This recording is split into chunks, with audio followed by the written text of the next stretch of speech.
এ জরিপে উঠে এসেছে এদেশের ৮০% মানুষ শরিয়া আইনের পক্ষে। ২০১১-১২ সালে যুক্তরাষ্ট্রের গবেষণা প্রতিষ্ঠান পিউ রিসার্চ সেন্টারের জরিপেও এসেছিল বাংলাদেশের মুসলমানদের মধ্যে ৮২% শরিয়া আইনের পক্ষে।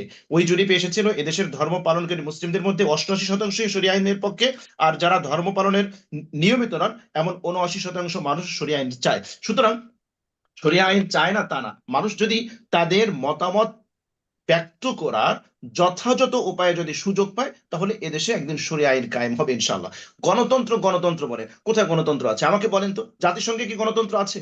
গণতন্ত্রের আমাকে শুধু থিওরিক্যাল দিলে তো হবে না, আমাকে প্র্যাকটিক্যাল কিছু দেখান। প্র্যাকটিক্যাল কিছু দেখান। অধিকাংশের মতামতের ভিত্তির কথা বলেন। জাতিসংঘে যতগুলো রাষ্ট্র আছে, ইসরায়েলের এই যুদ্ধ থামানোর বিরুদ্ধে, ফিলিস্তিনের স্বাধীনতার পক্ষে কতগুলো রাষ্ট্র মতামত দিয়েছে?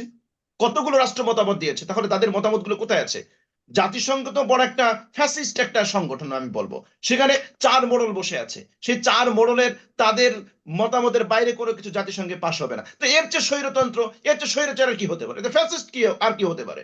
বিগত ১৬ বছর পর্যন্ত মুসলমানরা তারা সামাজিকভাবে ইসলাম প্র্যাকটিস করার সুযোগ পায়নি। এখন যখন মুসলমানরা সামাজিকভাবে রাষ্ট্রীয়ভাবে ইসলামকে প্র্যাকটিস করা শুরু করে দিয়েছে, বাস তাদের মাথা ব্যথা শুরু হয়েছে। আর আমাদের দেশের কিছু মানুষ তাদের সাথে তাল মেলাচ্ছে, হ্যাঁ এটা হচ্ছে, ওটা হচ্ছে, এটা হচ্ছে, যার কারণে আমরা মনে হয় তাদেরকে আহ্বান করছি, ওই শক্তিকে আমরাই আহ্বান করছি। আমাদের উদারপন্থী নামে কিছু আছে দেউলিয়া মানুষ, তারাই তাদেরকে আহ্বান করছে, আসো আসো এখানে মোল্লারা সব গেল, একেবারে চিল্লায় চিল্লায় আমরা গলা ফাটাচ্ছি। মঞ্জুরে খুদার ভাইয়ের কথার রেশ ধরে কিছু কথা বলি। যেহেতু শরিয়ার সম্পর্কে শায়েখ হারুন ইসা সাহেব বলেছেন, এই জন্য আমি ওইখানে টাচ দিতে চাচ্ছি না, নতুবা আমি ওই জায়গায় আমার কিছু বলার ছিল। যে শরিয়া মানে হচ্ছে ইনসাফ, ন্যায় বিচার প্রতিষ্ঠা করা। শরিয়া মানে হচ্ছে সব প্রত্যেকটা মানুষের জীবনের নিরাপত্তা, জানমালের নিরাপত্তা, প্রত্যেকের অধিকার নিশ্চিত করা, সংখ্যালঘুর অধিকার নিশ্চিত করা। এভিডেন্স সহ আমি এখানে কয়েক ঘন্টা স্পিচ দিতে পারবো, আমি শিটও তৈরি করে নিয়ে এসেছি। যেহেতু হারুন ইসা সাহেব বলে ফেলেছে, এই জন্য আমি ওইটা টাচ দিলাম না। উনি আমাদের মঞ্জুরি খুদা ভাই একটা কথা বললেন বারবার, যে এদেশের মানুষ গণতন্ত্র চায়, শরিয়া চায় না। আমি এখানে একটা কোট করি, গণতন্ত্রের ধারণা হচ্ছে অধিকাংশের মতামত, অধিকাংশ মতামত যা চায় তাই তো হবে। দেখুন, দৈনিক প্রথম আলো ২৬শে সেপ্টেম্বর ২০১৭ উগ্রবাদ বিষয়ক গবেষকদের বৈশ্বিক নেটওয়ার্ক রিজলভের বাংলাদেশ বিষয়ক এ জরিপে উঠে এসেছে এদেশের ৮০% মানুষ শরিয়া আইনের পক্ষে। ২০১১-১২ সালে যুক্তরাষ্ট্রের গবেষণা প্রতিষ্ঠান পিউ রিসার্চ সেন্টারের জরিপেও এসেছিল বাংলাদেশের মুসলমানদের মধ্যে ৮২% শরিয়া আইনের পক্ষে। ওই জরিপে এসেছিল এদেশের ধর্ম পালনকারী মুসলিমদের মধ্যে ৮৮% শরিয়া আইনের পক্ষে, আর যারা ধর্ম পালনের নিয়মিত নন এমন ৭৯% মানুষ শরিয়া আইন চায়। সুতরাং শরিয়া আইন চায় না তা না, মানুষ যদি তাদের মতামত ব্যক্ত করার যথাযথ উপায়ে যদি সুযোগ পায় তাহলে এদেশে একদিন শরিয়া আইন কায়েম হবে ইনশাল্লাহ। গণতন্ত্র গণতন্ত্র বলে, কোথায় গণতন্ত্র আছে আমাকে বলেন তো? জাতিসংঘে কি গণতন্ত্র আছে? গণতন্ত্রের আমাকে শুধু থিওরিক্যাল দিলে তো হবে না, আমাকে প্র্যাকটিক্যাল কিছু দেখান। প্র্যাকটিক্যাল কিছু দেখান। অধিকাংশের মতামতের ভিত্তির কথা বলেন। জাতিসংঘে যতগুলো রাষ্ট্র আছে, ইসরায়েলের এই যুদ্ধ থামানোর বিরুদ্ধে, ফিলিস্তিনের স্বাধীনতার পক্ষে কতগুলো রাষ্ট্র মতামত দিয়েছে? কতগুলো রাষ্ট্র মতামত দিয়েছে? তাহলে তাদের মতামতগুলো কোথায় আছে? জাতিসংঘ তো বড় একটা ফ্যাসিস্ট একটা সংগঠন আমি বলবো। সেখানে ৪ মোড়ল বসে আছে, সেই ৪ মোড়লের তাদের মতামতের বাইরে কোনো কিছু জাতিসংঘে পাশ হবে না। তো এর চেয়ে স্বৈরতন্ত্র, এর চেয়ে স্বৈরাচার কি হতে পারে? ফ্যাসিস্ট কি আর কি হতে পারে? এখানে আপনি গণতন্ত্র গণতন্ত্র নিয়ে আমার লাফাচ্ছি, এই গণতন্ত্রের দোহাই দিয়েই তো আমার মুসলমান ভাইদেরকে হত্যা করা হচ্ছে, বিভিন্ন দেশকে তাদেরকে ডিস্ট্রয় করা হচ্ছে।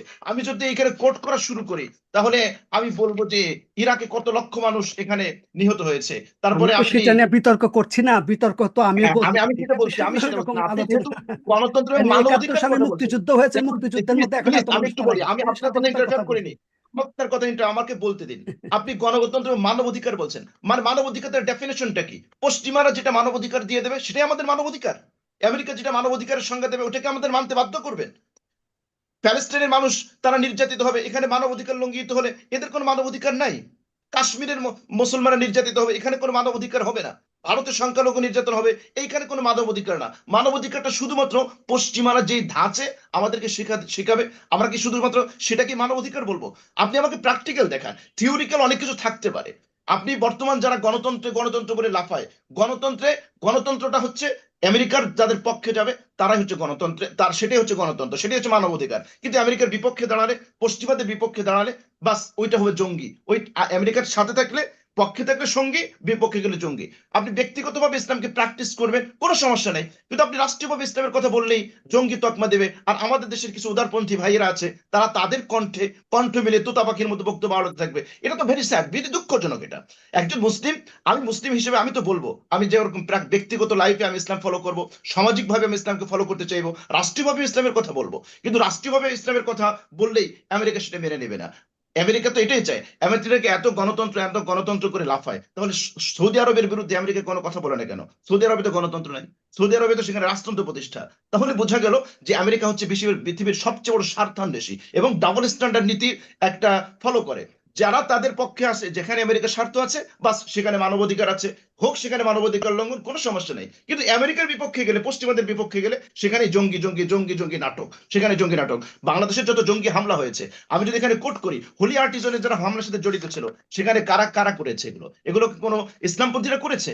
ইসলামপন্থীদের সাথে এদের কোনো দূরতম কোনো সম্পর্ক আছে? সব ইউনিভার্সিটির ছাত্র, নর্দার্ন ইউনিভার্সিটির ছাত্র, ব্র্যাক ইউনিভার্সিটির ছাত্র। আমি এখানে এই মুহূর্তে আমি কোট করে তাদের নাম, বাবার নাম সহ আমি এখানে বলে দিতে পারবো।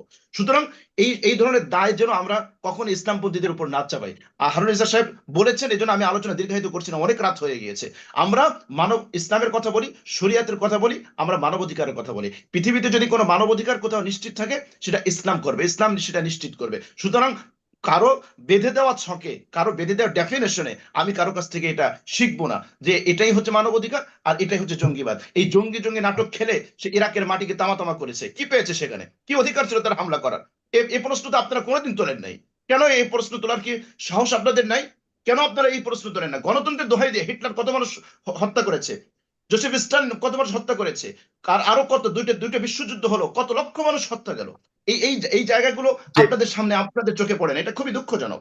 এজন্য আপনারা সব জায়গায় প্রস্তুত রয়েন। যদি প্রকৃতপক্ষে মানবাধিকারের কথা বলেন, আপনারা প্রত্যেকটা জায়গায় জাতি বর্ণ নির্বিশেষে, ধর্ম নির্বিশেষে প্রত্যেক জায়গায় আপনারা মানবাধিকারের কথা বলেন, কিন্তু সেই জায়গা তো আপনারা কোনোদিন প্রশ্ন উত্থাপন করে না।